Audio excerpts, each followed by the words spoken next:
There was a 7-year span in my life when I lost all 4 grandparents, my father, my father's best friend, and my father's brother.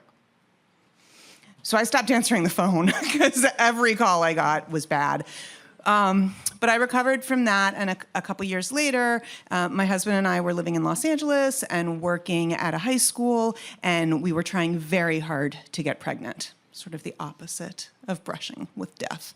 And we tried for 13 months, which is, longer than some people, not as long as other people. It felt like an eternity. And then as soon as I got pregnant, I felt like shit, like immediately. And I know that to be true because for those 13 months, I was peeing on a stick virtually every day, either trying to catch my ovulation or trying to figure out if I was pregnant. So I knew the minute I was pregnant, and I knew I felt like shit, and I knew that was correlated. I could not get hungry or I was immediately nauseated, which meant for the first 3 months of my pregnancy, I was eating constantly because as soon as I got hungry, I couldn't then catch up with that hunger. And it was miserable, and I hated it, and I didn't understand why we spent 13 months trying to get to this point because it was horrible. And then one day, I got hungry and not nauseated. And I looked at the calendar, and I was like, second trimester, we're here. And for about 2 weeks, it was awesome.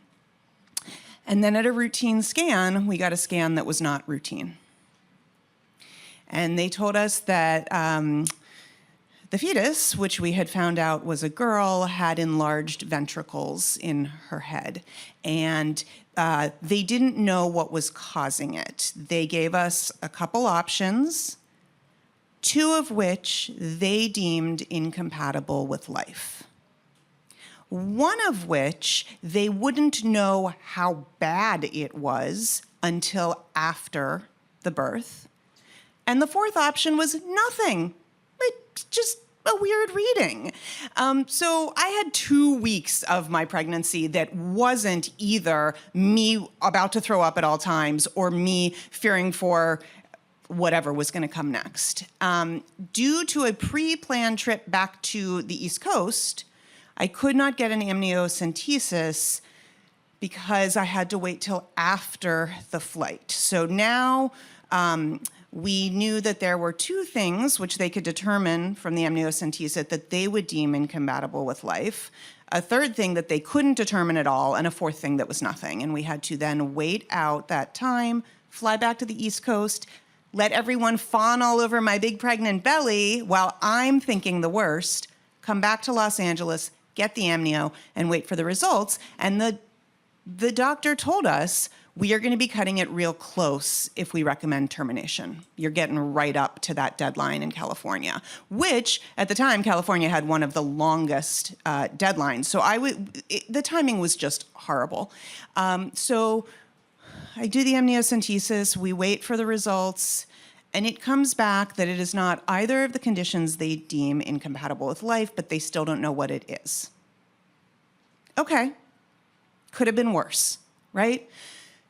3rd trimester was not so throw-up-y and not so scary, but still a little bit scary. And one of the things that my husband and I said to each other, I think he said it to me, was, I was worried about a lot of things. It's really helpful to have this one thing to focus on. And that was true, but it was also horrible.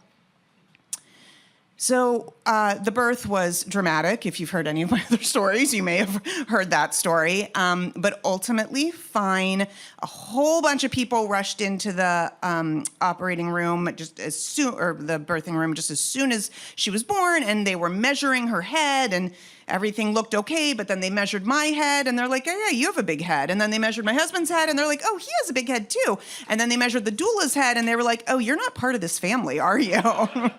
Yeah, okay. So there we are, except I did not bond with my baby. In retrospect, I think it was spending most of the pregnancy worried that I was going to lose her that really impeded my ability to connect with her, and for a host of other reasons, including nursing difficulties, my own pre-existing genetic mental health conditions. Those first couple months of her life were really, really hard.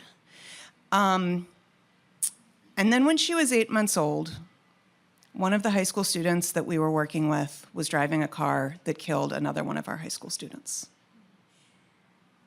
So I had an 8-month-old baby, I had a dead student, and I had a grieving community.